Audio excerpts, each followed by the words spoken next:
Hey guys, what's going on? Jeff here from Films at Home. Today, I'm going to give you 10 tips on starting and expanding on your current physical media collection.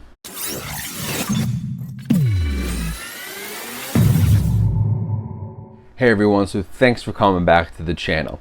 Today's video is going to be a little bit different. I was sort of thinking about some topics, and this is one that kept coming up.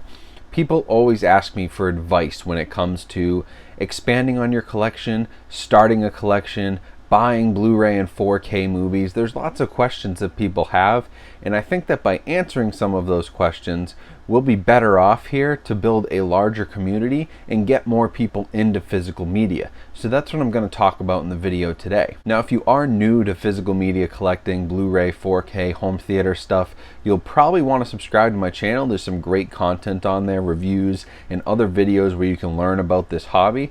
And if you aren't new to it but want to learn some new stuff, also a great time to subscribe, so I appreciate you guys doing that. With that being said, let's jump right into this. So I'm going to have 10 tips here for how to start a collection, how to expand upon a collection, things I've learned from my experiences collecting and basically kind of living and breathing this industry outside of my day job as a hobby for 10 plus years now. I'm going to give you some advice and some things to look out for and some things you can do to get really good deals and expand your collection without breaking your bank. So running off of that topic, the first tip here is that you really do need to set a budget.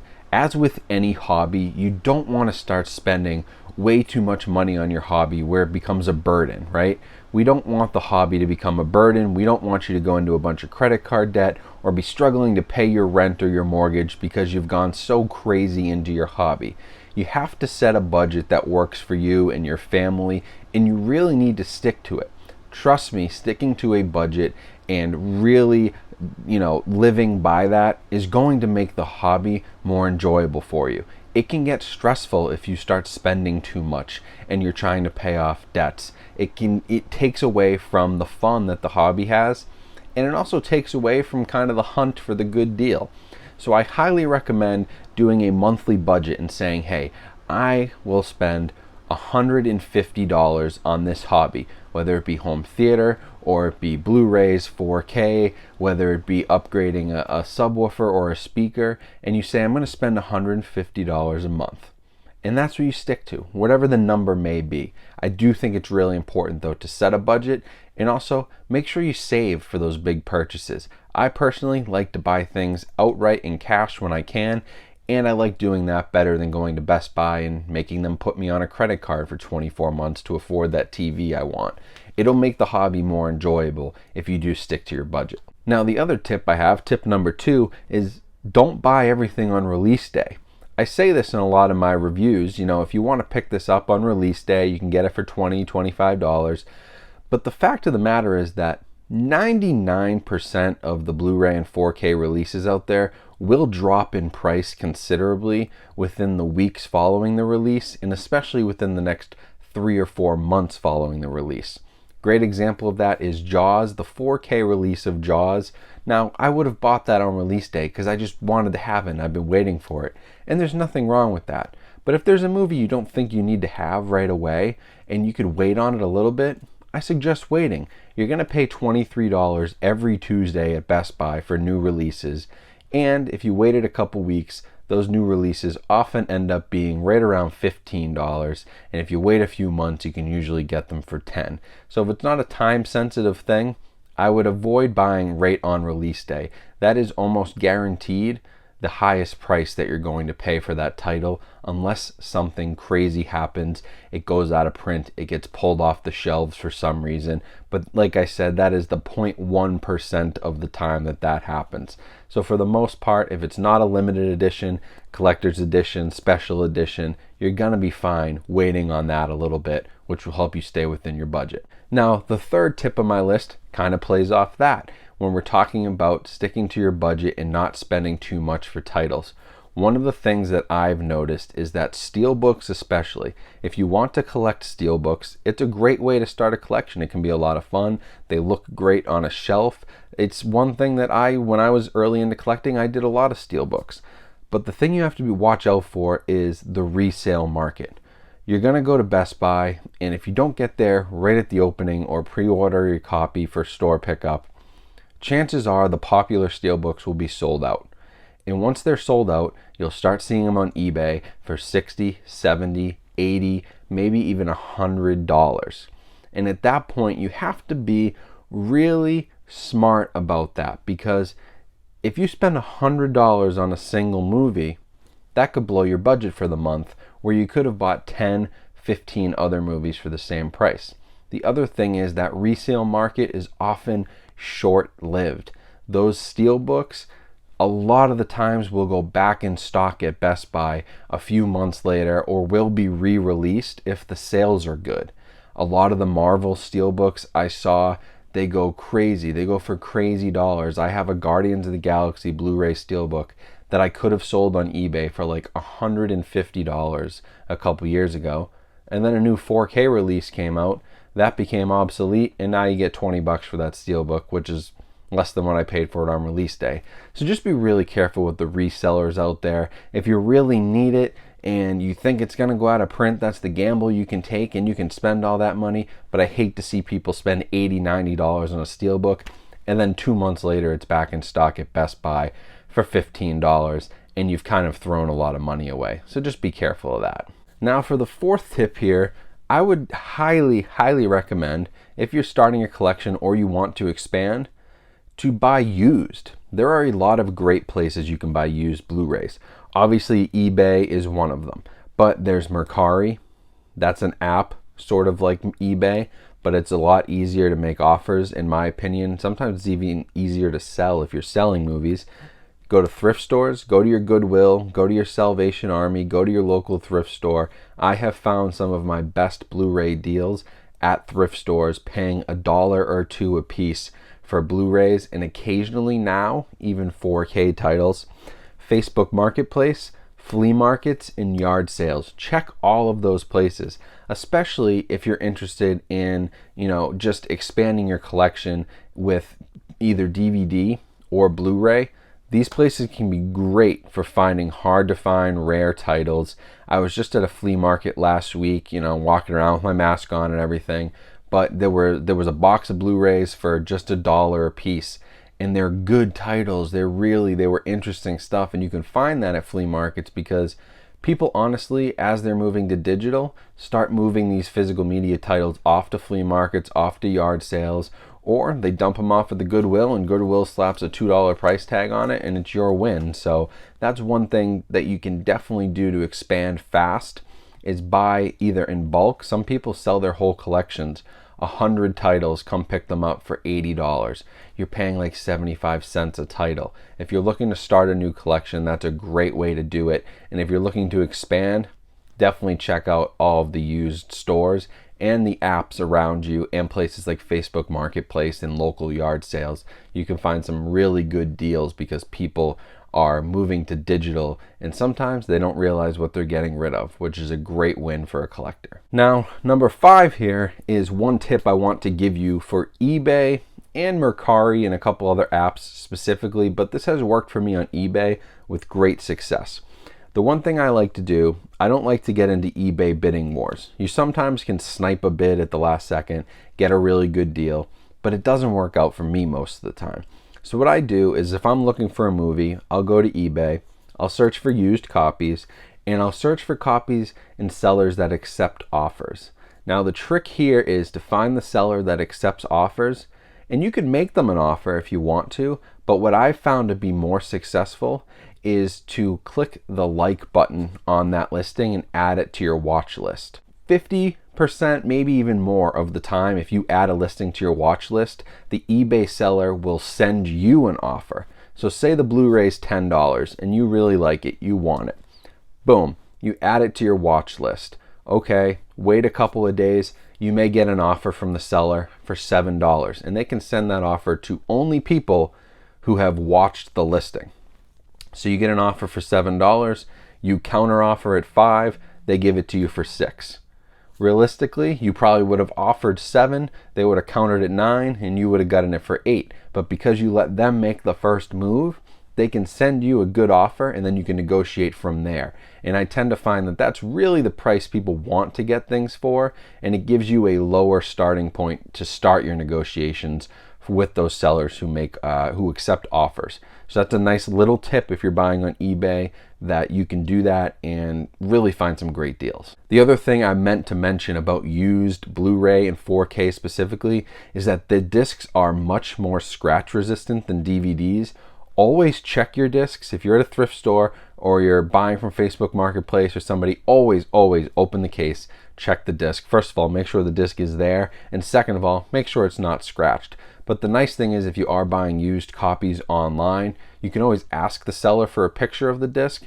But typically, even if the Blu-ray disc has a few smudges, they definitely clean up better and play a little bit better, in my opinion, even with a little bit of something on the disc, than a DVD does. DVDs get scratched up, have terrible problems, they skip, they can't play. Blu-rays are a lot more scratch resistant, so I'm much more confident buying used Blu-rays and 4K discs than I am with DVDs. So another thing to look out for, and this will be tip number 6, is to watch for multi-packs.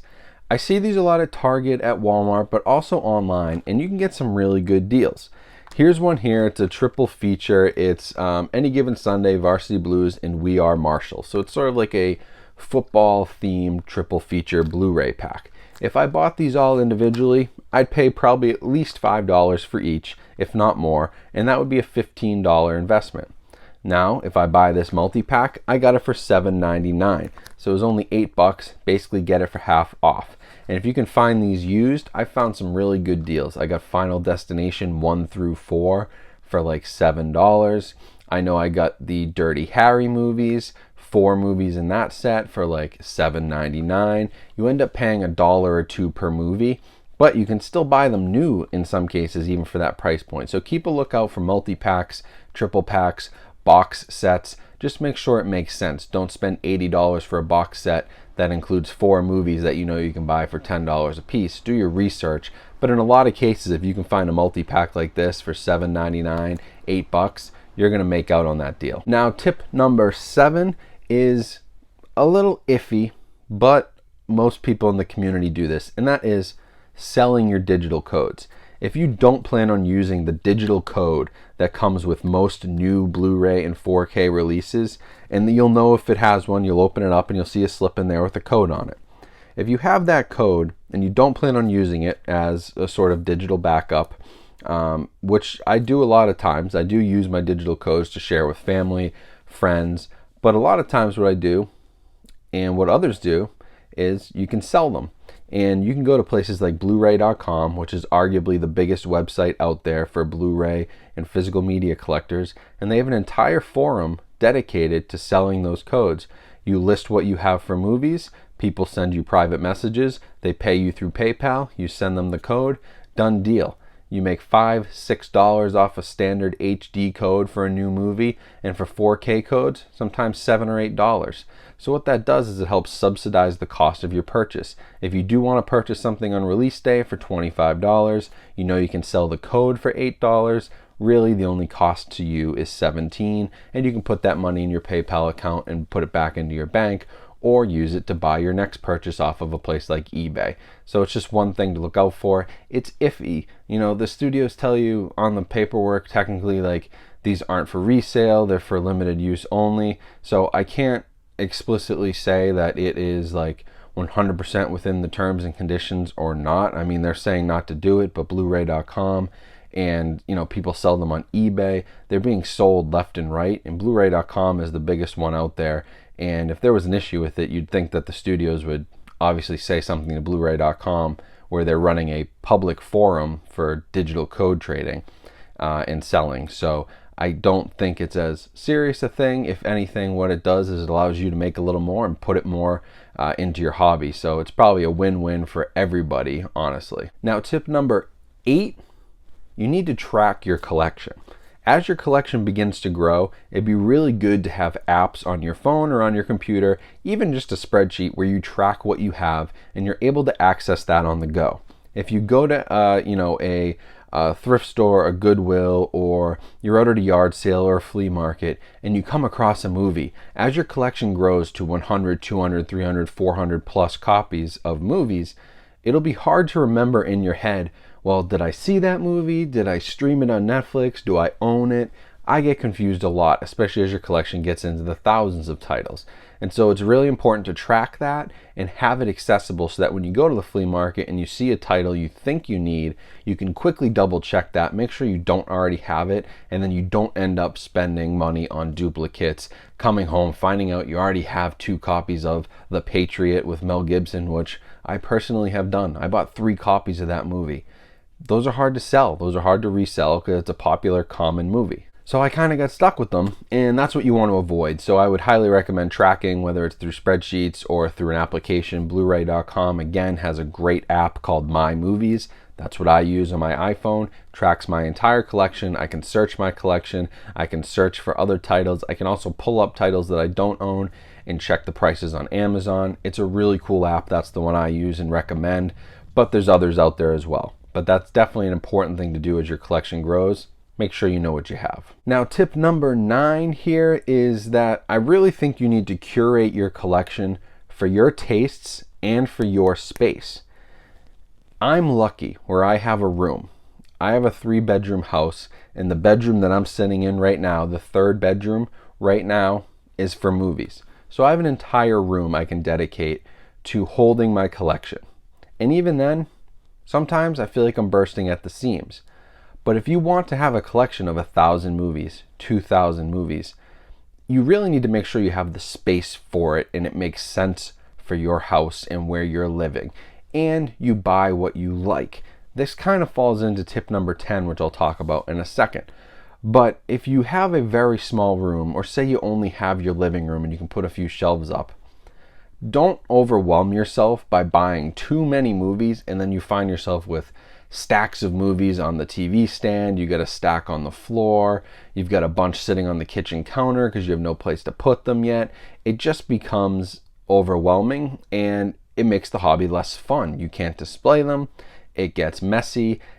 Personally, it makes me anxious to walk into a room where things aren't sorted and it's kind of a mess.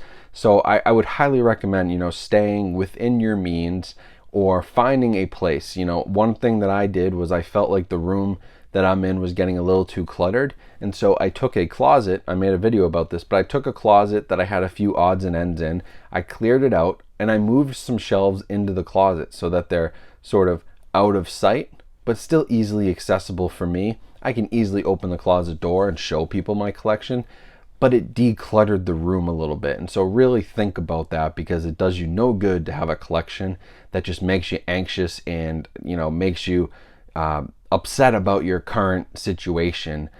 It does you no good to have fun with a hobby and then have a mess and get upset about it. And then tip number 10 here, and this is something that I really have learned in the last few years, and that's honestly, buy movies, especially if you're starting out, buy movies that you want to re-watch.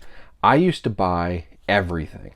And at certain times you can. If you go to the Dollar Tree and they have 10 movies you've never seen before and you're dropping $1 a piece for those, what's the harm, right? It's $1. If you don't like it, just put it on your shelf or get rid of it, give it to a friend. But as you're buying more movies for $10, $15, $20 and buying newer releases, really make sure it's something you want to watch again. If it's a movie you saw in the theaters, maybe don't buy it on release day because you just saw it a few months ago. You feel like you can wait, save your money. If it's a movie you don't think you're going to watch or a TV show that, oh yeah, I'll watch that, but I've already seen it, maybe Breaking Bad. If you've already seen it and you don't feel like you're ever going to watch it again, there's really no need to drop $100 on the complete series if you don't want it. I personally would do that because I want to make sure I always have that. It's an important TV show, but I think you get what I'm saying. I've been much more selective with what I buy, and I get tons of movies from doing YouTube, obviously. But when I'm buying things, I could go to HamiltonBook.com, which is a great website for buying Blu-rays, and probably buy 50 movies. But I went through and I narrowed that list down to 7 or 8 that I really thought that I would watch again and I would really care about. And that's what I bought, rather than just buying 50 in bulk and having 30 of them sit on the shelf and never get watched. That's one thing that really, it helps with curating your collection to your tastes, to your space. It helps you with, shelf management and how much room you have. And it really significantly lowers the stress of collecting, in my opinion, than if you buy a $20 movie that is what we call a blind buy. You know nothing about it. You've never seen it. You end up hating it. Well, now you're either out $20 or you got to find a way to list this on eBay and sell it for 10 or 15 to try to recoup some of that money. You would have been better off just waiting a little bit and buying it cheaper. Or maybe you stream it first. If you're unsure about it, there's nothing wrong with streaming the movie, finding out you love it, and then go buying it on Blu-ray. If anything, streaming almost gives us like a free, not free because it costs money to sign up for subscriptions, but almost like a free rental. You rented the movie, you liked it, well, I'm going to go buy that movie, I really liked it. You rented the movie, you streamed it, you hated the movie, don't spend the $15 on the Blu-ray. You really didn't like it, you'll never watch it again, forget it. I think that's important. It helps you stay within your budget, helps you manage the size of your collection for your space, and it really helps you, have good taste on your shelves. It's something that I know, if you look behind me, not all these movies are grade A. I personally collect to have an archive. And if you're like me, then buy everything. You can buy everything up. But if you're really just trying to get into physical media and you want a good experience for you or your family, and you're not concerned about having this library, this archive of titles like I have, definitely be picky on what you buy, watch reviews, and stream it first. There's nothing wrong with that. So that was 10 tips there. Sorry, I talked a lot. I just kind of wanted to put this out here. I think it's really important for people who are trying to get into the hobby, who are new, people who just got into it maybe in the last few months because of the pandemic. I know there's a lot of new people joining the hobby right now. So this is some good tips for you if you're getting into collecting Blu-rays, 4Ks, even DVDs, any sort of physical media as it relates to movies. That's my expertise. But I think this is a helpful list, and hopefully will inspire more people to join the community, join the hobby, and hopefully it was helpful. So thank you for watching. Make sure you're subscribed and have your notifications on. Like the video so others will see this, even if it's not super applicable to you and you know what you're doing. Like it so others will see it. That really helps me out, and it'll help grow the hobby and the community. And make sure you follow me on Instagram. It's a great place to get in touch, as well as check out all the other links down in my description for different things like merch and browser extensions you can install to help you shop, and all kinds of cool stuff. My Amazon storefront, there's all kinds of stuff down there, ways you can support the channel. So I appreciate all that. Thank you for watching this sort of lengthy video. And if you're new to the hobby, welcome. Feel free to reach out in the comments with any questions, or follow me on Instagram and hit me up there. I'd be happy to help. I'm always interested in getting new people into this hobby. More people in the hobby means more content for me, means more movies on 4K and Blu-ray for all of us. That's all a good thing. So I hope you have a great rest of your day, and I'll talk to you guys soon.